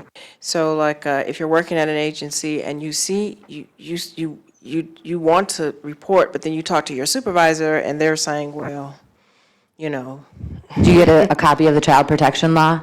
Excuse me? Did you get a copy of the child protection law that was out on the table? I'll make sure I get it. Okay, so then you can give that to your supervisor. Okay, but and I will, but it really wasn't my situation. It was actually a situation where a colleague of mine called me from whole nother agency department, and she was extremely upset because apparently the mother took the child to the restroom and you could hear the child screaming, and it was so loud that it actually disturbed the people in the lobby. So she went to go check to see what had happened, and they said she said the 3-year-old ran to her, wrapped her arms around her and was basically like, help me. But the mother was spanking her because she wet on herself. She was potty training her. So she called me and she was like, what should I do? So, my first response was, you're a mandated reporter, you have to make the call. But when she talked to her, which is actually the situation pulled me to come to this training, she talked to her supervisor, and supervisor told her to leave it alone. And so I had thought even myself as a mandated reporter, if I had had the information, should I have called, but I didn't have enough information to even make the call. So. Right, and sometimes that's difficult, especially when you're getting the information from someone else. But If you're still friends with that friend, I can give you more copies of the child protection law. Or if you want to let me know what agency that is, we can send some to that agency. Yeah, but if you see abuse or neglect, you are required to call it in. Regardless of what your supervisor says, and you can't get in trouble if you do it because it's required by law. So if there were to be any backlash or discipline from that, she would have a very good case. Hi, I am a supervisor of special education here in Oakland County, so I supervise social workers, teachers, all kinds of folks in our department. And we consistently have, we understand we have to report, and we follow through on that. But we consistently feel a sense of frustration, and I don't know that I have a question here, maybe just you can help me understand how to help them understand. When we're working with students who have pretty significant developmental delays, especially autism and some other things, and the family itself is really struggling to keep their head above water, but we do believe that there is potentially neglect going on in the home. Sometimes we feel like we're making it worse by calling, not that, you folks are coming in and doing anything bad. It's just, one more thing that they have to worry about. But when we have kids who are engaging in really destructive behavior, either self-injurious behavior or, violent behavior towards siblings or parents, I guess I'm looking for some words for my staff when I go back and I say, yes, keep calling, because that's what we have to do to help them feel a little bit better about introducing one more potential issue, if that makes sense. Well, and, I don't know, like, wraparound is a really good service that we use. Okay. Mm-hmm. And so if you don't necessarily feel that the parent is being neglectful, that they're trying, that they're doing the best that they can, and they could benefit from other services, then say that when you call it in. They may not assign it, but at least it's getting documented. That there are some concerns, but you're not sure if they rise to the level of neglect. I'm not saying don't give all the information. Right. I'm just saying that make sure that they are looking into other agencies first, like through JJ and the court and things like that. But I understand what you're saying, and I understand because we have so many new workers, the turnover rate, we have workers that have been there 6 months, and we have a very few that have been there over 5 years. Right. So you're going to get those workers that are going to be more understanding and want to over-service the family and want to help them, and then you're going to have workers that want to get in there, get the investigation done, and be done with it and move on. So it's hard to give you those words of encouragement because it depends on the worker, it depends on the supervisor, but. There are times where a call to protective services has been a good thing. We've been able to link them with resources that they may not have been able to find themselves. So I guess that's a positive light to put it in, that sometimes we can get them more help than the family was able to get. Can I just follow up really quickly? I know you're short on time, but when it does rise to a degree where frequently we may have parents who are dealing with their own mental health issues or other things, and while we don't think it's neglect per se, they love their children, they're doing the best that they can. We have kids engaging in pica behaviors or other things where they're now in hospitals, 10, 12 times a year. Do you look at that as neglect with an asterisk? We want to get them help, but the parents may not be capable. Is that how your investigations go? Do you consider those things? We consider the entire family dynamic. We deal with a lot of parents who have mental health concerns, and we do try to coordinate services for them as well and to help them understand the needs of their child, either referring them to community mental health or Easter Seals to help them, or we have different programs that can work in the house that can actually educate the parents on their child's needs and help them make lists and schedules. And so we are trying to be sensitive. And yet, at some point, it's like, okay, we're 2 years into this now, and whether it's skill or will, it's not happening. So and is it somewhat the parents not addressing their own mental health or just their ability? And sometimes we do have to involve the court, because if they're not ordered to do it, then they may not do it. But if it has to do with them and their children remaining in their life, like, I hate for it to come to that. But, you know, we can't force anyone to do anything. We have to have a court order. We have to have a parent agency agreement. They have to agree to do it. If we have to involve the court, sometimes that's not the worst thing, because that can be life-changing for a family, and then they may get that help that they need, and then the children may get resources outside of that. You never want to say that foster care is a good thing, but if you have family members and relatives, we now can pay relatives for placement. That changed as of April 1st. So, you know, just continue doing what you're doing.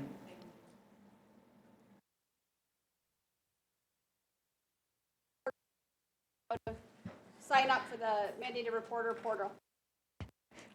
Mandated reporter portal. Let's just say that 3 times. I'm talking to the microphone. We're going to watch the video now on the mandated reporter portal. And this is new, so know that there will probably be some bumps in the road over the next several months until they get it smoothed out. And they're going to show you here how to sign up for it, and just, we can remind you 1,000 times to just try to put as much information into this when you're typing it as possible, because there's not someone there talking to you and prompting questions. Various partnerships and online resources. We will start by choosing partnerships and then selecting mandated reporter. When we select mandated reporter the first time, we will have to register to be able to use the system. To register, we complete some basic information such as our name, primary phone number, and then please include an email address so that we are able to verify your account later for various reasons. Then we have a robot question, which is usually a puzzle to solve or a question to answer. For our demonstration, we are not answering the question, but we are clicking I agree to terms and conditions and next. Now we've come to the username and security. So select a username or create a username, and then you're going to also create a password based on the password guidelines to the left. Once we have our username and password, we're going to complete these 3 security questions. We choose the question and provide an answer. The important thing about this is that these security questions will help if you need to have a password reset, so please answer those questions. We clicked next, and now our account registration has been successful. The next screen will ask for information about the organization that you work for. So this can be updated for different complaints. Are you an employee of MDHHS? Here for our demonstration, we're clicking no, and we're putting in the name of our agency or organization. For our example today, we are in the role of a child care provider, and so we select that and put in an address, and then we will click continue. This is the mandated reporter dashboard. And the great thing about the mandated reporter dashboard is on the right side here, you can see your complaint history. This is the complaints that you have filed in the last 6 months. There's a PDF that you can view, and you can also see your MySACWIS ID number here, which is the same as our intake ID, or what's sometimes called the log number. On the left side of the screen, you can see complaints that are in progress but have not yet been submitted. So if you started a complaint early in the day and you wanted to complete it later, you could click on continue, or if you wanted to start over, you could delete. To create a new complaint, click Create New Complaint. And you will come to the Rights and Responsibilities screen. This is an important screen because we want you to know that if you need to report imminent danger, call 911 and then call the hotline.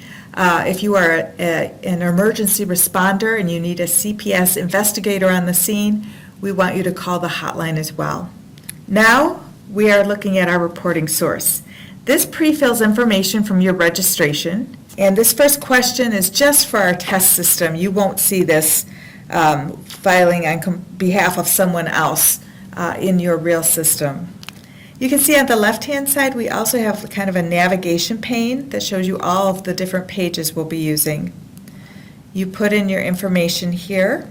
Again, the contact information such as your address, city, state, zip code, phone number, and then we can also indicate the best time to be reached and how you would like to be contacted, whether it's phone, text, or email. Now we continue, and we are going to fill out information about the family, about the child victim. We collect information on any child that you suspect to be a victim of suspected abuse or neglect. And if you don't know the child's name, you can click no and put in a description. But here we do know the child's name, so we're going to put in the child's name, and we do know her date of birth. Click female. And then now we can put in the child's primary address. When we've completed all of the information that we have, we click Save Child Details. And then you can see you're going back to the same screen. You can see the child you just entered. And if there's another child that you need to report on, you can then click Add Child. Now for this demonstration, we do know the child's name. Carrie has a brother named Daniel, and we don't know his exact age. So we can't enter date of birth, but we can enter approximate age. And now we can click on the select from existing addresses, and we can choose the same address we just input for Carrie, so we don't have to type it in twice. And now I've got both children. I'm going to click Continue. If there were additional children that are not part of this complaint, but we still want to provide their names and date of birth and gender and any identifying information about a sibling group where there are children who are not involved, you can provide this in narrative or whatever information you have, please input here. If there are no other children that are involved in this, we select no. Now we have a question about how do you know the children? You can see throughout the system we have question mark icons. And when you click on these question mark icons, they will tell you what it is we're looking for in terms of information. So describe your involvement with the child. And do we know where we're going to put in our information about that. And then whether or not we know where the children are at this time. And then if there is a disability involved, is the alleged child limited by a disability, yes or no, and what you may know about that disability. You click Continue, and we don't have anybody else. Now we go on to the caregivers and alleged perpetrators screen. Here, this is where we are collecting information about the individual involved in your report. And so click Add Individual to identify individuals you suspect of abuse or neglect. First, we're going to start with the primary caregiver. Again, we have these question mark icons. And the primary caregiver is an adult, usually a parent or legal guardian living in the household, who assumes the most responsibility for the child's care. So anytime you have a question about what we're looking for, click on that question mark icon. Primary caregiver, then, you have to either choose from being an alleged perpetrator or a non-offending adult. You have to pick one. And in this case, we do know the mother's name. Know that her name is Claire, same last name. We don't have a date of birth, so we can put in her approximate age. And now we want to provide any type of physical description that we can to assist our CPS investigators. In this case, now we can select from our existing address that we've already put in and save individual details. Now we are adding the alleged perpetrator, which is the father, and so we're going to click Alleged Perpetrator, and we're going to describe the relationship and do we know his name, which we do know his name, and we have his date of birth from the police. Again, we want to add as much information as we have, so physical description if we have a description as well. After that, we click Gender, and in this particular case, the father does not live with the children and the mother, so we are putting in a different address for him. After we put in our address detail, we will go down to the bottom and save individual details. Now we have both of our individuals. We click continue, and we are asked if there are any caregivers or alleged perpetrators that are licensed foster care providers, licensed daycare providers, or relative care provider. Our three choices are yes, no, or unknown. And depending on what you select, there's additional questions for the response. Also, do you know any additional informations that are not previously identified that may be aware or have witnessed the abuse and neglect you are reporting? In this case, we said yes, and now we are providing information about additional individuals.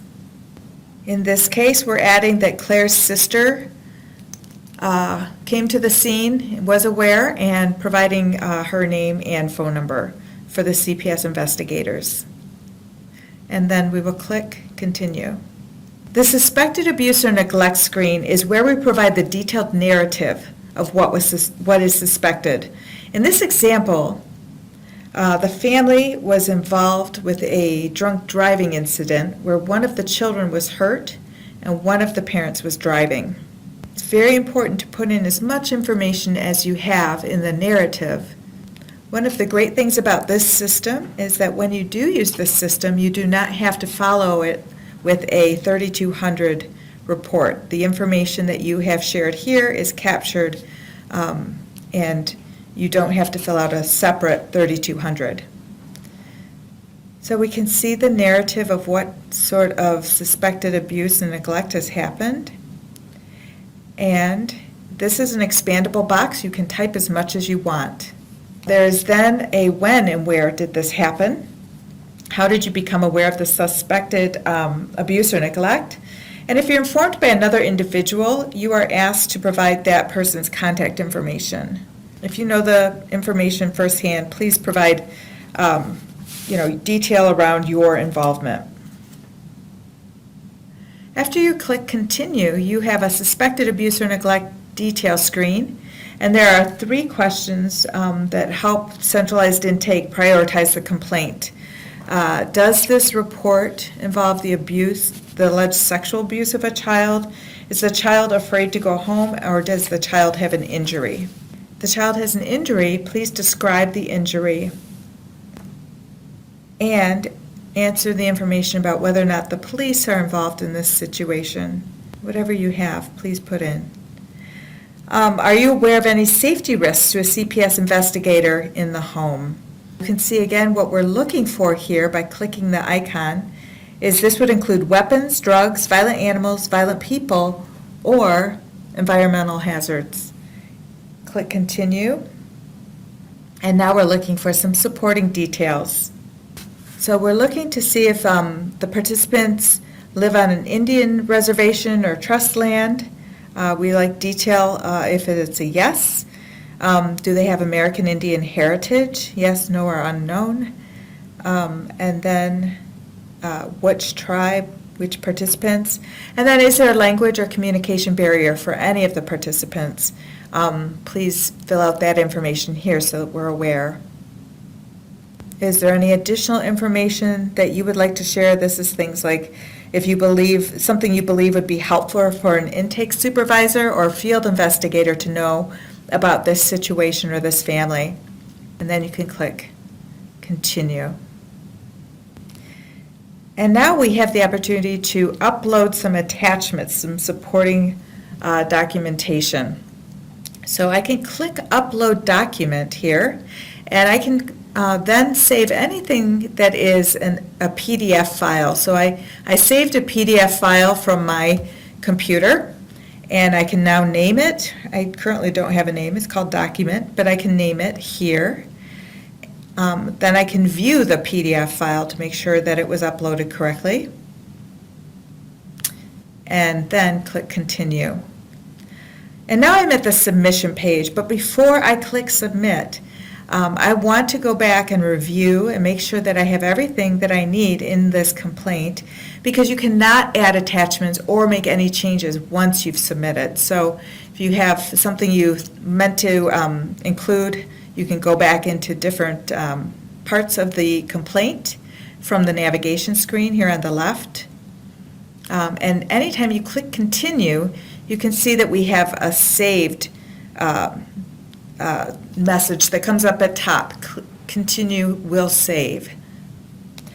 Now I go back down to submission from the navigation page because my complaint is ready. I click submit, and then once I've clicked submit, I can see that my complaint has been submitted, and that I will receive an email. And if I don't receive an email within 24 hours, please contact the customer service line. The phone number is here.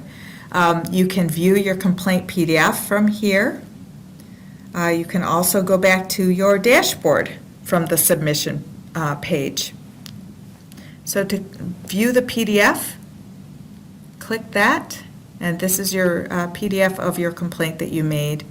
You can see, the detail that you put into the system, and then you can also go back to the dashboard from here, and you will be able to see your PDF here and your MySACWIS ID if that's been assigned by that time.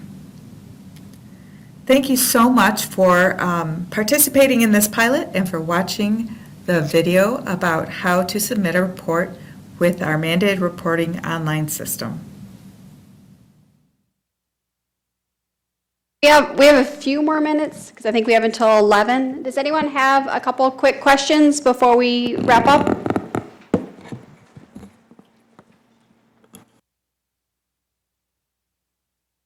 Good morning again. The Mandated Reporter online system is a part of the MDHHS MyBridges website, which provides access to services as well as various partnerships and online resources. We've all covered. We will start by choosing partnerships and then selecting Mandated Reporter. Is a part of the MDHHS MyBridges website, which provides access to Okay. Okay, we all know how to report suspected abuse or neglect. My question is, I know back in the 80s and the 90s, when even if someone filed a false report, a CPS report on an individual, they were considered a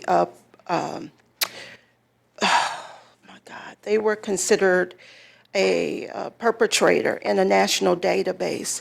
What are you doing now to protect individuals who are wrongly accused? Maybe I don't like you, and I'm going to file a complaint against you just because I don't like you.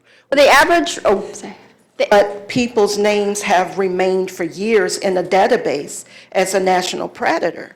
It's true. That's true and untrue. When a referral is called in, yes, I don't know if your microphone's feeding off mine. The information and the call are kept in our database, but nobody has access to our database other than our employees. What is kept on our central registry database is someone who has been found to be responsible of abuse or neglect at that category 2 high risk level or the category 1 removal of a child from a home and transfer the case to foster care where a child has been removed. Those are situations where we have had a preponderance of the evidence of a high risk case, because that brings up a good point, that only our high risk cases put someone on our central registry. And there are limited community partners that have access to that registry, such as daycares and some people who have to do background checks, judges, courts, things like that.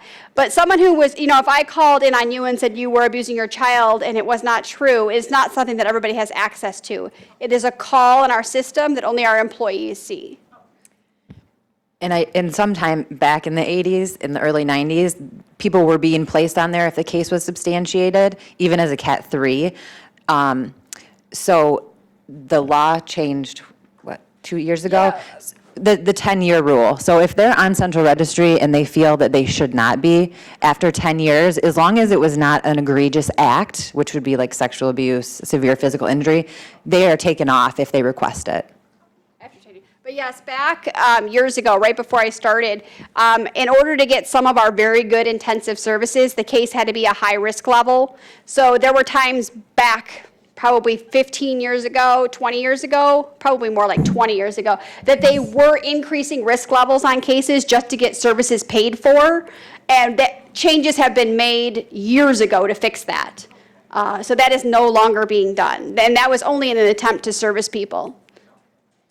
Hello. Would you recommend on the portal for us to put our personal information, like address and phone number, or our work-related address and phone number? So I found that out the hard way, and I applied for assistance the other day because I was in the wrong area. But if you sign up as a mandated reporter, you can put in your employer's information. So What if you have a suspicion, but you don't have any real information in regards to like address, last name, something like that? So for example, maybe one of like your children's classmates? if you know the child's name and where the child goes to school, then that would be enough. You could also talk to the teacher and try to get at least the parents' names, an idea of where they live. I mean, I'm sure other parents know too. If you have a concern, there's probably other people that have concerns. We could have had that family in the past, and their address and information is in our system.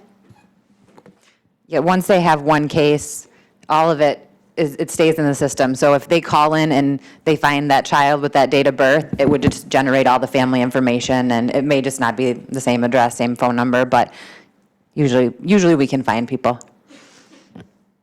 What if the child is reporting they're concerned about alcohol in the home? Child is reporting concerns about Concerned the that consumption a of parent- alcohol. Yep, a parent is drinking more than they think they should. Are you asking if that's a referral? If the child is reporting to you that mom's not feeding us, mom's not getting up in the morning and getting us to school, mom's acting crazy, she's breaking stuff, she's hitting us when she's drinking, if it's affecting their parenting is when we have the concern. If the child is saying that mom drinks more than she should, but then goes to bed when we go to bed, I mean, it depends on what exactly they're telling you.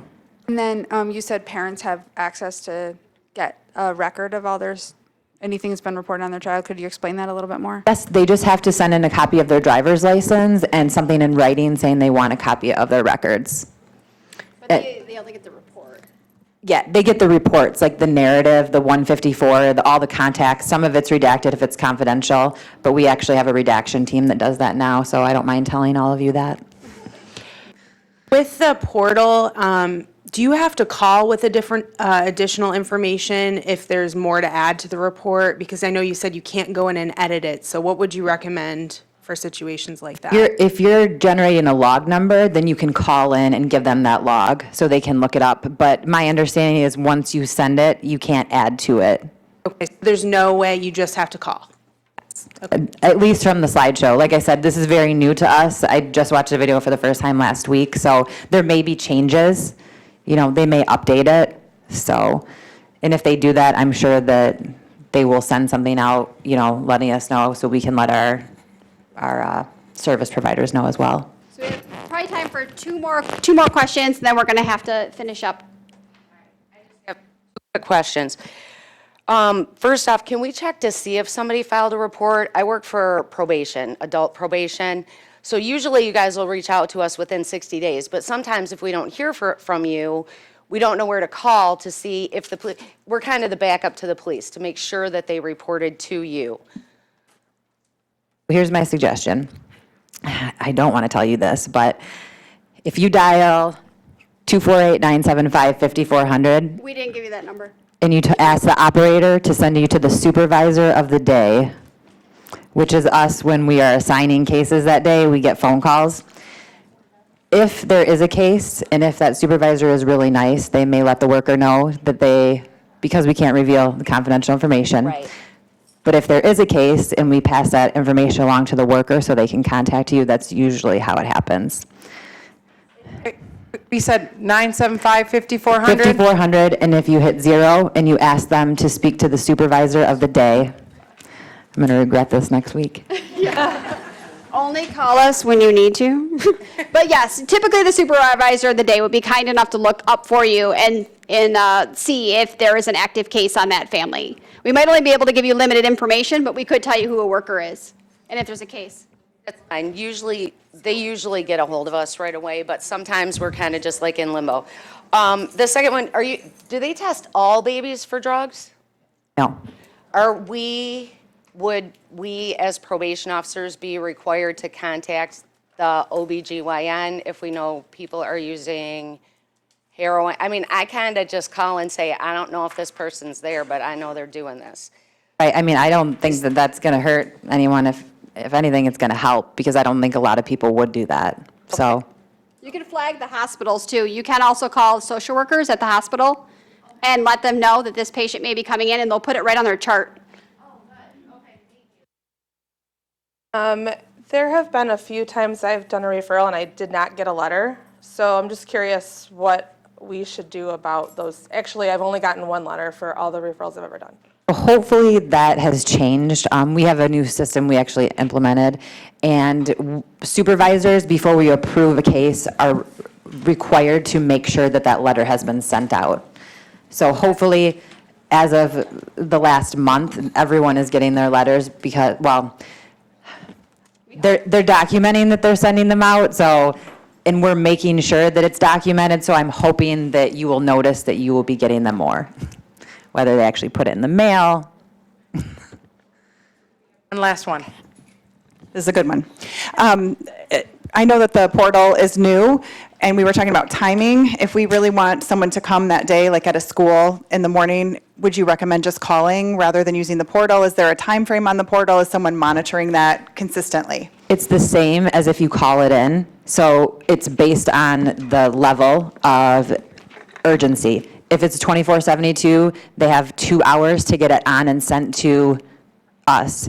If it's a 12/24, I believe they have 60 minutes. So once it's submitted, it has to come to us within that time frame, unless there's like reconsideration requests. If the situation does become emergent or an emergency after you've called it in, call back the centralized intake line and let them know, this situation has changed, mom is up here, we need a worker right away, and they'll send an email out to the assigned worker letting them know you need assistance. But yes, every case is scored through a system, and there's a level determining how quickly we need to go out. Sometimes you may not agree to it, but that is how it's determined. Just because there's so many cases, we need to take them in priority order. And even if the case isn't assigned yet, you can call the local office and say, we have an emergency, or call CI back and say, I know this hasn't been assigned, but can you tell the local agency that I need someone out here ASAP? So what they'll do is they'll contact the assigning manager and say, we need someone out here. We look and see who's up next in rotation, and we say, look, get a car, you need to go. So if it's an urgent matter. Well, thank you everyone for coming today. Yes, thank you. I want to thank both Sue and Mackenzie for coming, and I have everybody's contact information, so you will receive a link, an email to a couple of the documents that they referenced, and if we can, we'll send out a copy of the slides if that's possible. So thank you guys so much for attending, and drive safe. And again, all those videos that we showed, you can find on the Michigan.com website.